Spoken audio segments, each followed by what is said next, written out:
Life is change, and you can be prepared. This is Sudden Money Insights, hosted by Susan K. Bradley. Financial advisors work with clients in transition every day. But what can you offer that other advisors can't? Become a certified financial transitionist through the Financial Transitionist Institute. We go beyond traditional CFP training to provide you with the tools you need to support your clients on the human side of life's big transitions. Learn more by visiting financialtransitionist.com. Hi, and thanks for joining me for another edition of Sudden Money Insights. Joining me today is Beth Jones and Jennifer McKinley. They're based in the Hudson Valley area of New York State. If you don't know that area, it's very beautiful, but there's some really nice things that are happening in that area in the financial planning profession, led by Beth Jones. Beth, you started Third Eye Associates how many years ago now? 17 years ago. 17 years ago. How do you like to describe your firm? If somebody says, what do you do? What kind of answer do you like to give? We say that we do real financial planning, which is really centered around the client. So who the client is, what's important to them, what their fundamental values are, and then, where do they want to go in life? What are their goals, and what are the areas that they struggle with or they're concerned about? And so we do that work. We provide a safe space for them to come in and be able to talk with us and work through whatever's going on in their world and what they're thinking about for their future. And then we build a financial plan around that. That sounds like very personal kind of work that you do with your clients. Would you call this personal financial planning, or is there more to it than just financial planning? Well, there's a lot more to it than that. We take good care of people that come into us that are going through a major life transition, such as a divorce or losing a spouse or any other major shift. Maybe they're collecting inheritance, or they're selling a business, or they could even be losing large amounts of money and then have to completely reorganize their life around whatever that situation is, including the emotions that come with all of those things. So yeah, that's pretty big stuff. Yeah. And Jennifer, you joined the firm when? 4 years ago. And why? Why did you choose this firm? I know that financial planners are kind of scarce these days, so you could probably work anywhere in the country, at least virtually. Why did you choose to work with Beth? Oh yeah, no, I chose this firm because of Beth, because I believed wholeheartedly in the moment I met her and what she was doing. And I knew that it was different than what anybody else was doing. And what makes you excited about coming to work every day? Oh, well, we work as a team here, and we do just watching our clients go through the process and have those aha moments that's what makes me get out of bed in the morning. Just seeing them being able to go, yes, now I understand, like this block, it's no longer there. Now I can live my life, and it helps us too. We all grow as they grow. I love being here. That's an interesting aspect. I guess everyone who chooses a career chooses, not just have to, but and feels some purpose, they feel some satisfaction that keeps them going. But you just said that you grow as your clients grow. Yeah. Tell me some more about that, either you or Beth. Well, I would say that we had a client this week that was a profound meeting. We have a certain process and we give the clients exercises. And this week, we had clients that we thought weren't quite engaged yet. It was their third planning meeting. And we had them work on a money autobiography individually. And they came to that meeting with some very, very deep work, really delved into their history with money, their families, their cultural situations. And it was a very emotional meeting. And I got emotional in the meeting because really what they saw for themselves is, while they have a different perspective on money, as most couples do, they really got each other in a deeper way than they ever had before around their history, traumas around money, etc. And they really just came full circle. And it really felt like they just kind of came together at the end of the meeting, right? Beautiful. It was beautiful. It was They did. beautiful. And I just wanted to express my appreciation for the deep work that they did. And of course, immediately, you know, I tend to be a little emotional anyway, but I was emotional. And what sort of touched off in me is I could see pieces of each of their story and my own story. And, you know, I did all this work like 20 years ago. And so, you know, at some point, you know, you have a good experience of what it's like to be a client. But at the same time, you sometimes forget some of those deep things that you may have transformed in your life and or dealt with. And it was moving. And I was left after that meeting like, this is why I do this work. This is it. This is why I get out of bed in the morning. This is why I do this sometimes laborious process of getting people through the planning. But it's really, really worth it when people come out the other side and they've transformed something in their world and they have freedom. So that's what that's like. Right. And it's uplifting for both of us Yeah. too, for all of us as Yeah. a team to see Yeah, the that. whole And- team, we share that with the team, Yeah. and the team gets very excited about it because they know that it's, you know, it's a deep dive. Okay, so that sounds profound. It sounds maybe even life-altering for the client. What does that have to do with financial planning? How does that experience inform your work on the traditional side, the financial planning side of it? Well, it's, you know, we can do financial plans all day long, dump data into software and spit out plans. It's just that they won't be effective if you don't have the human being in the plan, if you're not planning around the humans and what they want to do in their life. So when you can help people really transform their relationship to money, they are going to implement that plan and they're going to have freedom around that. You know, we do a lot of work around cash flow, what's coming and going. And honestly, I would say 95% of the clients that walk in our door have never tracked their spending. They have no idea where their money goes. They just try to not spend more than they make. But this work really impacts them in such a way that every day, every week, they can be very clear where they're at, if they're over budget, under budget, and where they can make adjustments to keep their plan moving forward. And I just might add to that too, that a lot of people are coming to us and saying, I want to learn financial literacy. That's a new term that we're hearing over and over again. And so people want to learn. And so what Beth just said is basically how they learn, you know, taking a look at tracking their spending, just some of the basics. How do we do this? I don't know how to do it. I don't know what it looks like. I used to be like that. So I really get, and I love to be able to teach it now because it's something I've had to move through myself. And I know that when people learn that, then it doesn't just affect their lives. It affects the lives of all the people around them, their children, their spouses, their, you know, anybody they might be caretaking for. Everybody benefits from that. It has an effect, like a ripple effect. And so I think it's pretty powerful work as well. It's really powerful. You're talking about a ripple effect that goes throughout someone's life. It really falls into the category of well-being, doesn't it? Yeah. Yes. Absolutely. Just financial security. You can have that, but not have well-being. Yeah. And in fact, that's one of the first things we do with people is we do a communication preferences exercise that we got from Sun Money. And so we want to understand how people like to receive information.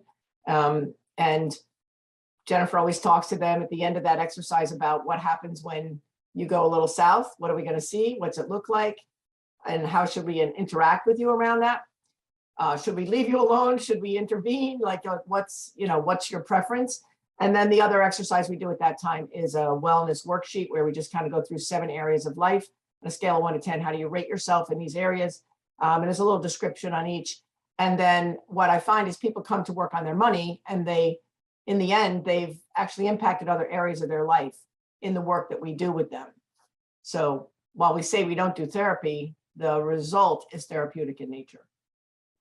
Yeah, that is an interesting thing. People wonder if it's coaching, is it therapy? And it's really human-based financial planning. It's starting on the human side.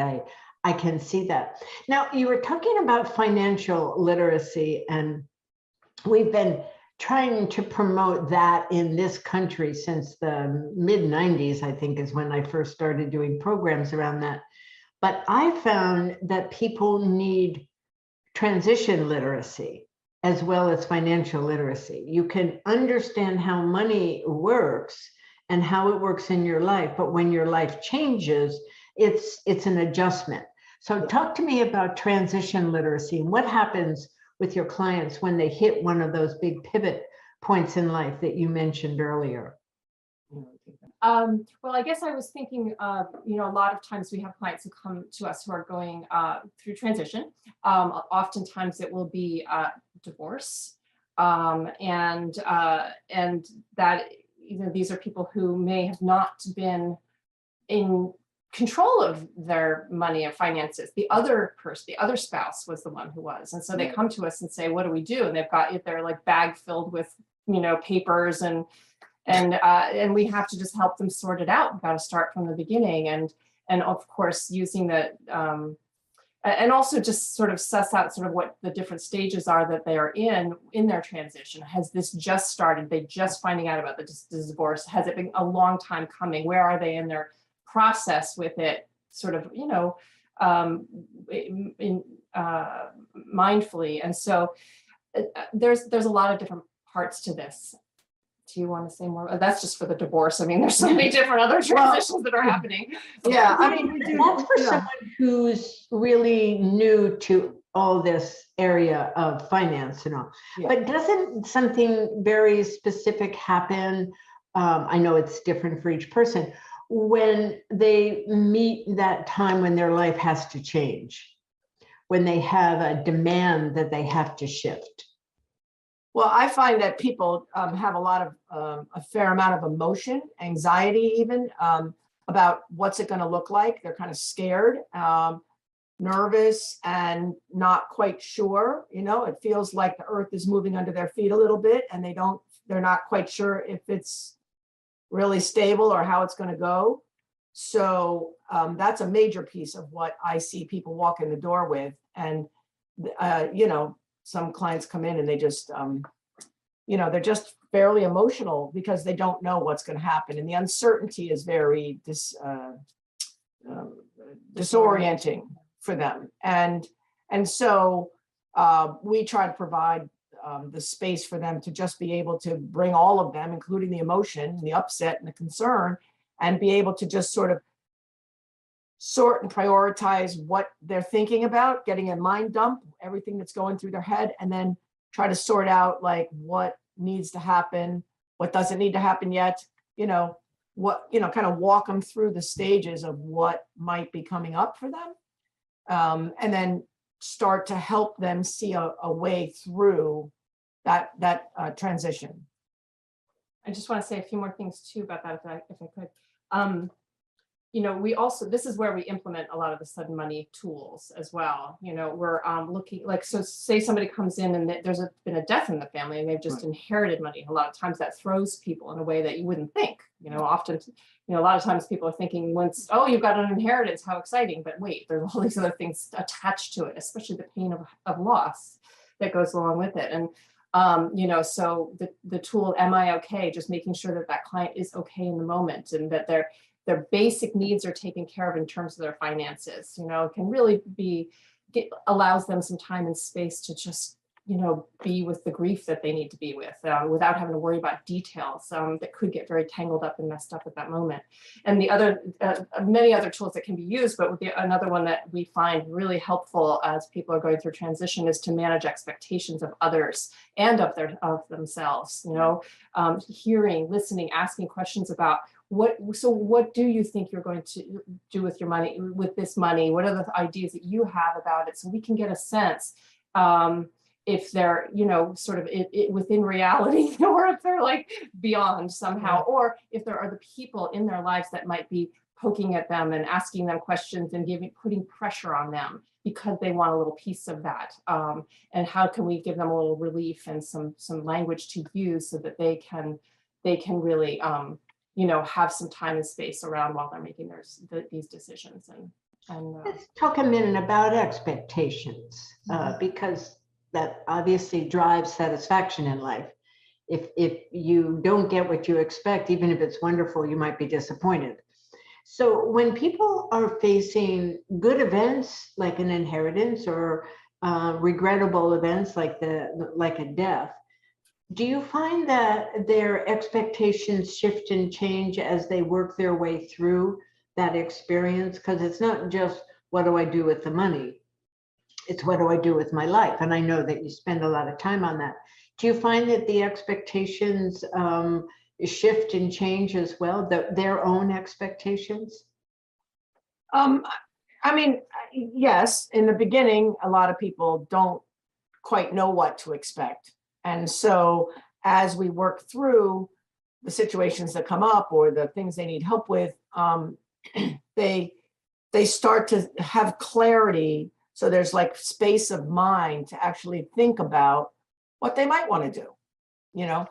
We have a new client who inherited a large amount of money 2 years ago and has never met with the wealth management firm in 2 years. And she wouldn't touch the money because she's furious with her family that they never told her that there was this old family wealth that would transfer to her eventually. And, in a lot of ways, parents don't necessarily, especially that generation, older than us, they don't want to tell their kids about money. They don't want to talk about money. But this person was ill prepared for the inheritance that she received. And she doesn't open the statement. She won't, Now, I think they've called her at least once or twice in that time frame. Even a bad firm would call once or twice or reach out. But she has not had any meetings with them. And they've not followed up. And she has no clue like what her money looks like, if it's even properly invested for her. They've never reallocated since she inherited it. So it's probably still set up for the mom who passed away.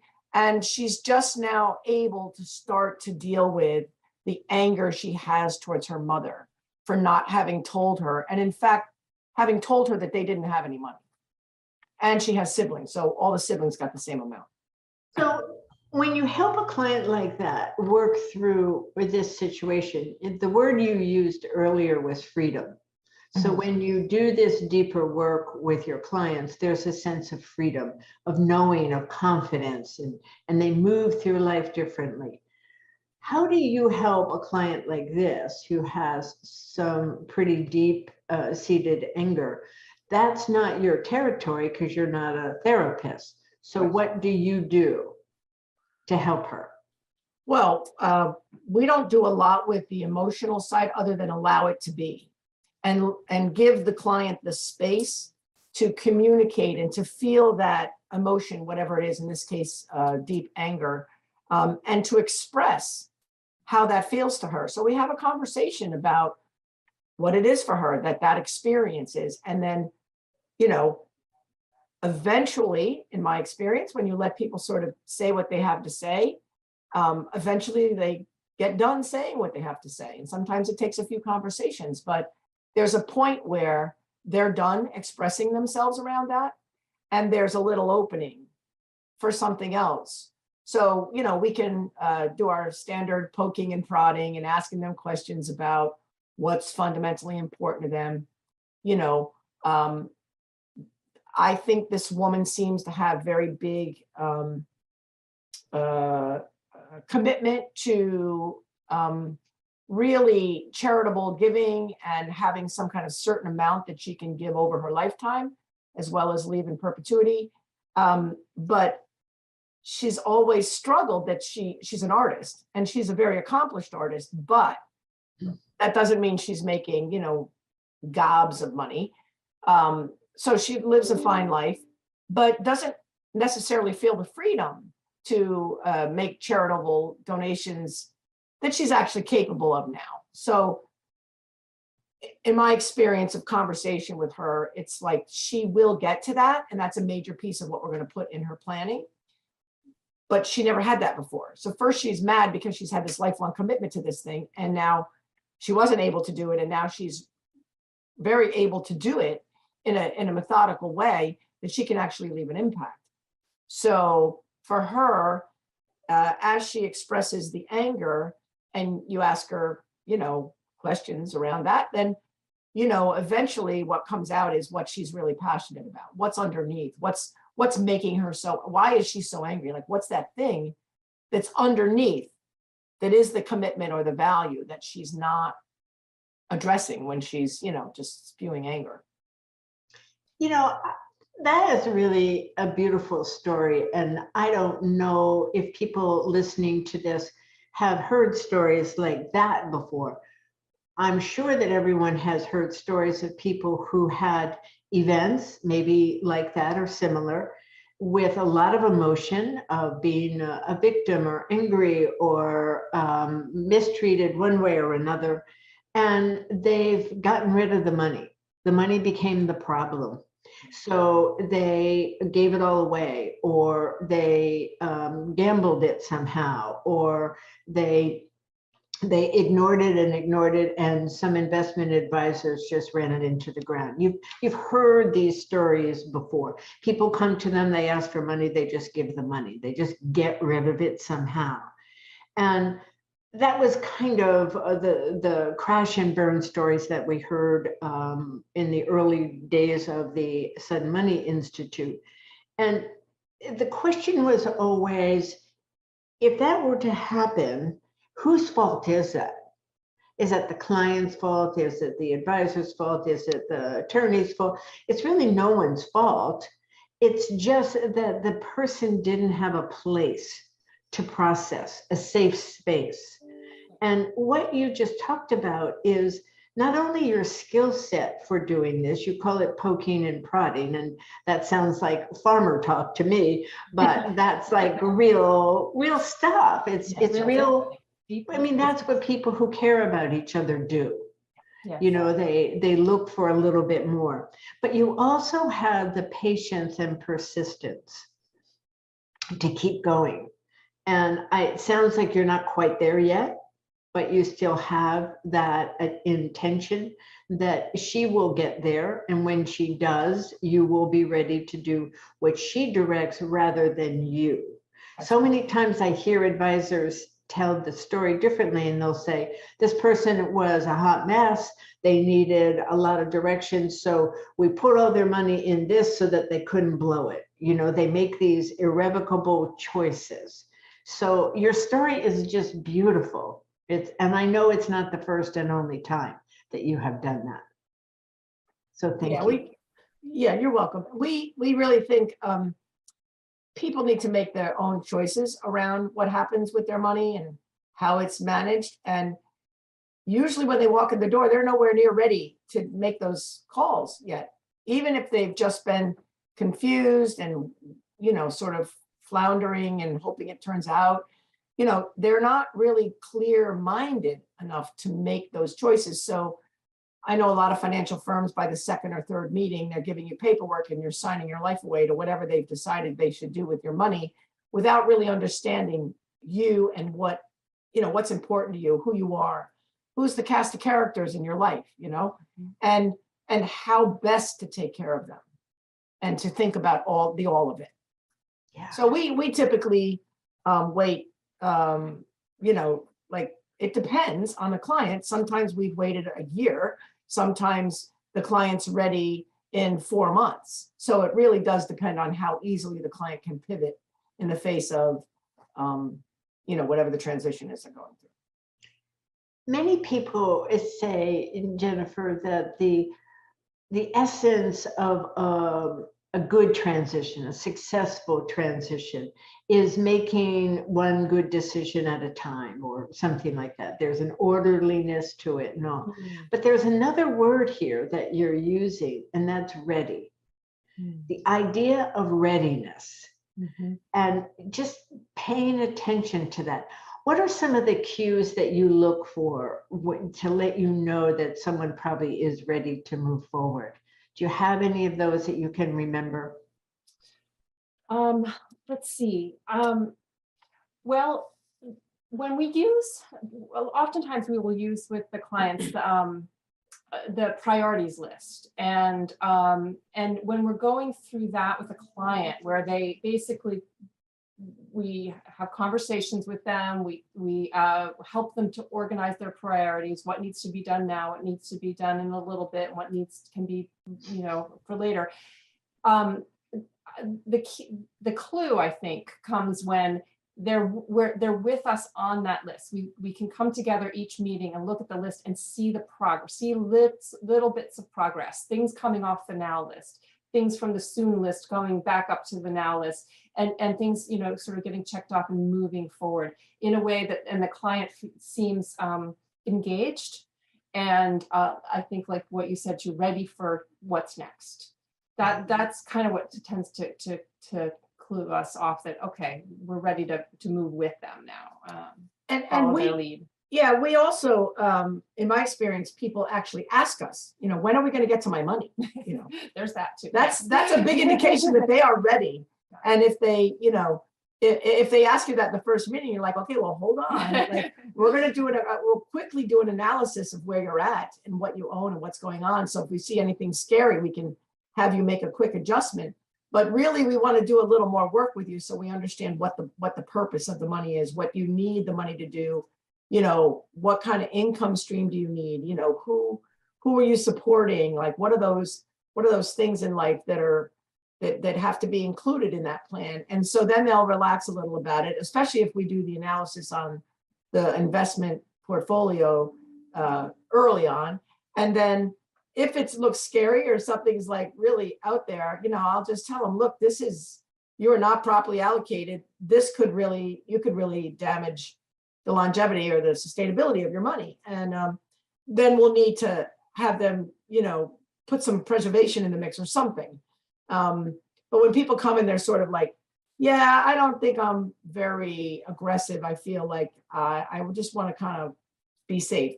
And then they've got 100% stocks. I'm like flipping out over here because I know that's not at all what they said. So, then it needs something immediate. But for the most part, 4, 5, 6, 8 meetings in, depending on where they're at and what we're dealing with, they will say, what about my money? When are we going to get to my money? I want to start to work on the money. So can I just jump into, there's one other thing, sort of way of looking at this too, is that when we're working on financial plans for clients, some clients, as we're gathering the data, it's very clear they know what they want. We have scenarios for them, and each time we speak with them, they keep bringing up the same thing. And then there's other clients where every time we meet, there's a different scenario, different idea, so on. Right.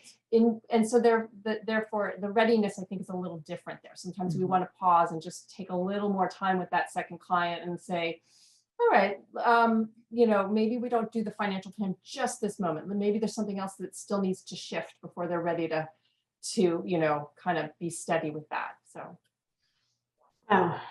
This is, you're talking about what many years ago when the financial planning industry started, there was this great aspiration, and we used to talk in these big, giant, universal kind of terms. And then as the profession evolved, we narrowed it down and narrowed it down and narrowed it down because it was too hard to do that big aspirational work. But I think you figured it out. You're right smack there in the sweet spot of this aspirational work, and you're doing it efficiently. You're running a business that works for you and for your clients. My last question to you is, what do your clients say about their experience of working with you? What do you think they might be telling someone else? They talk a lot about having a partner to work with and bounce things off of when their ideas change or shift as life goes on. They talk about feeling at peace, like a little security that someone's watching their money and it's not just, randomly invested in some, portfolio that has nothing to do with them. They feel secure. They've got, different buckets earmarked for different goals or timelines, but that they have a real partner to work with going forward to help them feel good about their decisions. So that's one thing they say. I don't know, what do you? Well, I think they often say they feel well cared for, and they feel relieved too. Yeah. There's a relief from the anxiety that's kind of been walking around with them for a long time. They have some sense of control and understanding of, of their future and how they have the reins now of that future and not being taken from them. So, yeah, a lot of people, like I said, they don't pay attention to how they spend their money, and then they go through life sort of throwing money at accounts and hoping it turns out, but yet there's an anxiety that they've saved enough that they're ready for whatever it is they're planning for. Some people are planning retirement, some people are not planning retirement, but there are things they're committed to, and they might want to change careers. They want to get out of that corporate job with the golden handcuffs and go do something that really is that they're passionate about, but might not make as much money, and they want to be able to do that comfortably and confidently that they'll be okay. So, that they've kind of walked through those scenarios with us, that they feel relaxed around the money, and they know that they've got to put X amount of dollars away in different places to make sure that those things that they're thinking about are handled. And what do they say about the fees that they pay you? Yes, I have several clients who have said it's the best money they've ever spent on themselves.